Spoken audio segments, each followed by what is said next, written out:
बिस्मिल्लाहिर्रहमानिर्रहीम। ये भी सवाल एक ईमान वाले भाई का है। मैं उनका नाम लेना मुनासिब नहीं समझता हूँ, जबकि उन्होंने अपना नाम वगैरह सब कुछ लिखा है।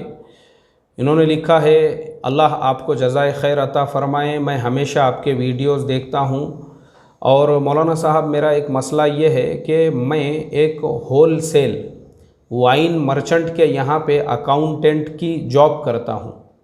तो ये जॉब करना मेरे लिए हलाल है या हराम है?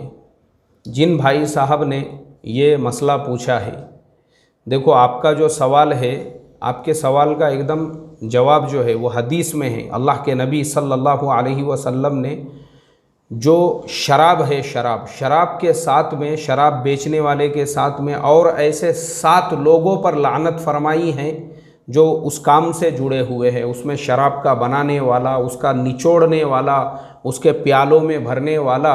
और अब आप अगर उसके यहाँ पे अकाउंटेंट का काम कर रहे हो तो आप मासियत के अंदर उसका ताउन कर रहे हो, उसकी हेल्प कर रहे हो इस गुनाह के काम के अंदर। और कुरान पाक में फरमाया कि तावनु अलल बिर्रि वत तक़वा वला तावनु अलल इस्मी वल उद्वान, कि अच्छे कामों में एक दूसरे की मदद करो और गुनाहों के कामों में बिल्कुल किसी की भी मदद मत करो। तो अब आप अकाउंटेंट का काम कर रहे हो, इसका मतलब पूरा हिसाब किताब आपके पास में है। तो मैं आपसे ये रिक्वेस्ट और दरख्वास्त करूँगा कि आप किसी और कंपनी में, किसी और जगह पे, कोई ऐसे कंपनी, ऐसी जगह पे आप काम तलाश करें इंशाअल्लाह, जहाँ पे ये शराब वगैरह से जिनका ताल्लुक़ ना हो, तो आपको बिल्कुल जॉब मिल जाएगी आपके एक्सपीरियंस बेस की बुनियाद पर। ज़रूरी नहीं है कि आपने वहीं पे काम करना, क्योंकि आप एक गुनाह के काम में उस आदमी की मदद कर रहे हो।